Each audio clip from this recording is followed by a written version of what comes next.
This morning, Maryland Governor Wes Moore is slamming the Trump administration's decision to deny FEMA funding to his state. So this is in response to devastating flooding back in May. The governor had asked the federal government for millions of dollars to rebuild severely impacted roads, bridges, and also buildings in 2 counties.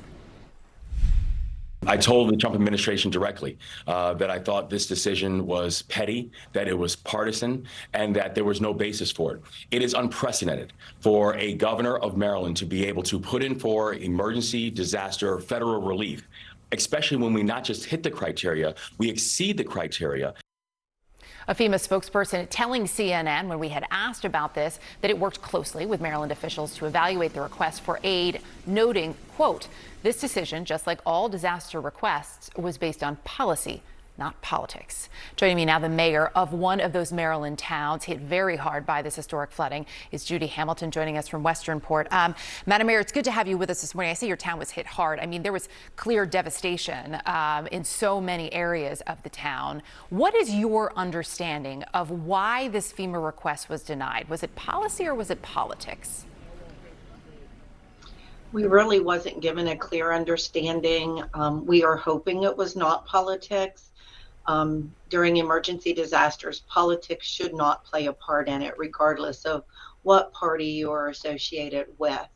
We're very confused as to why it was not approved. We were hopeful, but that unfortunately we are going to fight and do the appeal process.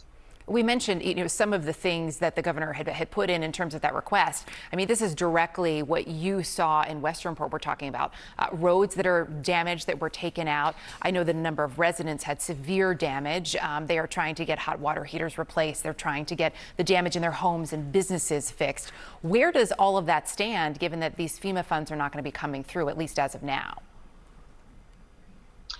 We have one road that is currently closed down without those FEMA funds. We're looking at a long period of time before it can be repaired. The town just doesn't have the income to do that. That road is a main road that is used by approximately 8 to 10 first responders to respond to emergency calls.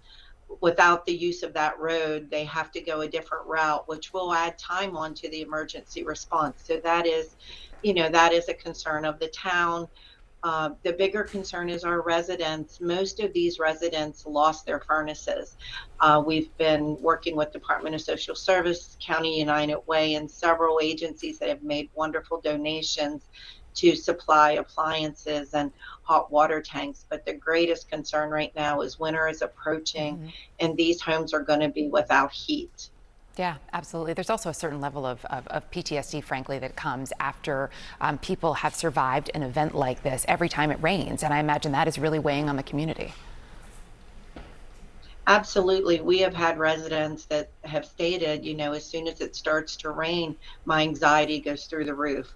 They're down there checking those basements. They're checking the water levels. So there definitely is a lot of anxiety in the town with weather issues right now.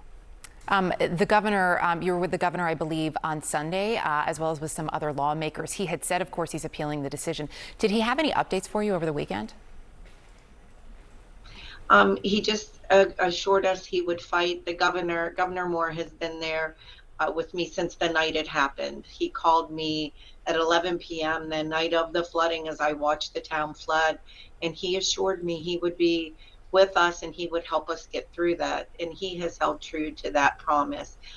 He's visited several times. He has been in contact with me.